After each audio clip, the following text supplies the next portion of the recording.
आइए इसी के साथ मैं सुनील जी से निवेदन करूंगा कि दो शब्द हम लोगों के लिए।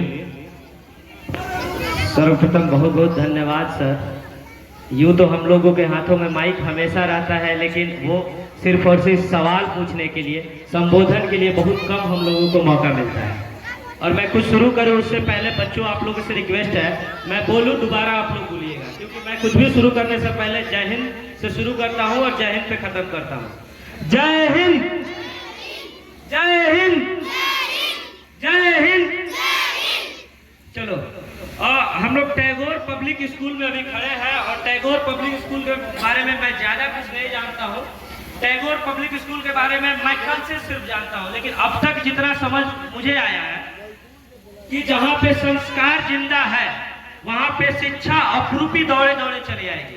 और आज के जमाने में मैं बहुत बड़ा वक्ता नहीं हूँ, लेकिन मुझे जितना पता है कि शिक्षा उस शेरनी का दूध है जो जितना पिएगा वो उतना दहाड़ेगा। और टैगोर पब्लिक स्कूल में संस्कार जिंदा है, उसका जीता जागता उदाहरण अभी आप लोगों ने चंद मिनट पहले देखा। राजेश सर के पिताजी थे और उन्होंने, पिताजी बुजुर्ग हो गए हैं, फिर भी पिताजी को मंच पे बुलाया, आदर सत्कार, उतना ही आदर सत्कार किया जितना तमाम अतिथियों का किया। और पिताजी भी वेल एजुकेटेड है, लगभग 80-100 होगा उनका उम्र। उस उम्र में भी जिस तरीके से उन्होंने हम लोगों को आशीर्वाद दिया, वो चीज देख के लगा कि राजेश सर का जो परिवार है पहले से ही शिक्षा के श्रेणी में अग्रणी रहा है। और उसका देन है कि आज हम लोग टैगोर पब्लिक स्कूल में ये रविंद्रनाथ जी की जयंती पे ये कार्यक्रम हो रहा, हम लोग आए हैं, तमाम लोगों को सम्मान मिला और साथ ही साथ बच्चों के लिए तमाम यहाँ पे सर सुविधाएं लेके आए हैं। और एक और नई व्यवस्था टैगोर पब्लिक स्कूल में आज शुरू होने जा रही है, कंप्यूटर की व्यवस्था, जो आज के युग के लिए सबसे महत्वपूर्ण है। तो आज टैगोर पब्लिक स्कूल के विद्यार्थियों को एक और अच्छा रास्ता मिलेगा अपने जीवन को आगे बढ़ाने के लिए, अपने जीवन में आगे बढ़ने के लिए, अच्छा कुछ करने के लिए कंप्यूटर लैब मिलेगा। इसके साथ ही सर एक चीज पे बात कर रहे थे और मुझे लगता है कि उस चीज पे बात करना अति आवश्यक है, क्योंकि शिक्षा आजकल सेवा से ज्यादा रोजगार बन चुका है। शिक्षा आजकल क्या है ना कि सिर्फ और सिर्फ कुछ लोगों के लिए कमाई का एक स्रोत बन चुका है, जो कहीं ना कहीं गलत है। और उस आड़ में आजकल बहुत सारी शिक्षण संस्थाएं चल रही है जिसके पास ना ही कोई पंजीयन है, ना ही कोई व्यवस्था है, सिर्फ और सिर्फ स्कूल खुल गए हैं और उनका स्कूल खोलना, बच्चों को शिक्षित करना, बच्चों को आगे बढ़ाना, बच्चों का भविष्य संवारना नहीं है।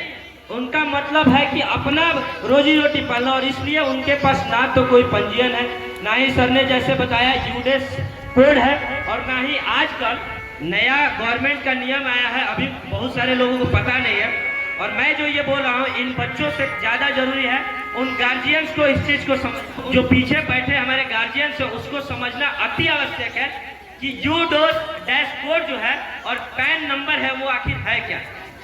यूडेस नंबर वो है जब एक गवर्नमेंट, जब कोई स्कूल खुलता है तो तमाम चीजें जांच करती है और वो जांच के बाद वो संतुष्ट हो जाती है कि हाँ राजेश सर स्कूल चलाने के लायक है, उनके पास तमाम सुविधाएं हैं जो हमारे बच्चों का भविष्य संवार सकती है, तो उनको स्कूल चलाने की अनुमति दी जाती है। तो यूडेस कोड मिलता है, मुझे जहाँ तक जानकारी है।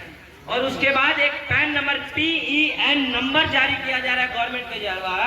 वो नंबर ये है कि आप अगर एक विद्यार्थी है तो आपके पास विद्यार्थी होने का क्या परिमाण है, आपके पास क्या परिचय है कि आप एक विद्यार्थी है, चाहे वो आप गवर्नमेंट स्कूल के विद्यार्थी हो या प्राइवेट स्कूल के विद्यार्थी हो, ऐसा ही नहीं सर। तो उसके लिए गवर्नमेंट ने आपके लिए एक परमानेंट एजुकेशन नंबर जारी किया है, वो कहीं ना कहीं तमाम विद्यार्थियों के पास होना अति आवश्यक है। और जिस शिक्षण संस्थान में यूडेस नंबर नहीं है वो आपको PEN नंबर कतई नहीं दे सकते।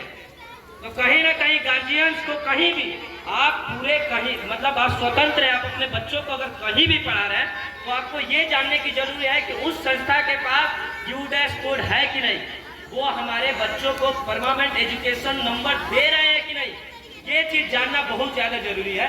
और सर ने अपने वक्तव्यों में कहा भी, और तमाम सर थे, सर के गुरुजी भी थे, द्विवेदी सर थे, तमाम अभिजीत सर थे, तनवीर सर ने कितना बढ़िया मतलब वक्ता है। मैंने तो आज उनसे बहुत कुछ सीखा है, आपसे तो मैंने बहुत कुछ सीखा है। बाबूचंद सर का जो संगीत है बच्चों ने तो शायद नहीं सुना, लेकिन गार्जियन सुने होंगे कितना मंत्रमुग्ध एकदम से शांत कर देने वाली जो संगीत थी, काफी मतलब सब प्रभावित हुआ आपके संगीतों से। लेकिन इन सबके बीच गार्जियन से एक रिक्वेस्ट है कि आप अपने बच्चों का कहीं भी किसी भी शिक्षण संस्थान में जाएं, एडमिशन कराने से पहले वहाँ U-PE नंबर जरूर पता करें कि उनके पास है कि नहीं। और साथ ही साथ टैगोर पब्लिक स्कूल जहां आने के बाद पता चला कि संस्कार यहां जिंदा है, तो शिक्षा खुद ब खुद दौड़ी चली आएगी। और शिक्षा उस शेरनी का दूध है जो जितना पिएगा उतना दहाड़ेगा। दहाड़ोगे ना? दहाड़ना है ना? दहाड़ना है ना? अगली बार जब मैं आऊंगा टैगोर पब्लिक स्कूल में तो राजेश सर से बिना बताए आऊंगा और बिना बताए आके टैगोर पब्लिक स्कूल के हर एक बच्चे का इंटरव्यू लूंगा और टैगोर पब्लिक स्कूल का जो संस्कार है वो दिखाने का प्रयास करूंगा। आज दिखाऊं तो लोगों को ये लगेगा ना कि पहले से आज कार्यक्रम है तो पहले से विधिवत है, तो वो चीजें आज नहीं दिखाऊंगा। और साथ ही साथ सिर्फ टैगोर पब्लिक स्कूल के बच्चे के नहीं बल्कि इस पूरे क्षेत्र के लिए एक तोहफा टैगोर पब्लिक स्कूल आज लेके आ रहा है। कंप्यूटर संस्थान आप लोगों के लिए खुल रहा है। और बाकी मैं अपने इंटरव्यू में उन गरीब बच्चों का भी जिक्र सर से करूंगा। तब तक के लिए आप लोगों को से विदा लेता हूं। मैं अपनी बातों को खत्म करूंगा उससे पहले आप सब एक साथ मेरे साथ बोलेंगे जय हिंद, जय हिंद, जय हिंद। जिंदगी में कभी कोई गम न हो, आपको मिले हर खुशी, चाहे उस खुशी में हम न हो। आइए और बच्चे, आप लोगों के लिए हमारे सर सुनील जी बहुत कुछ कह गए।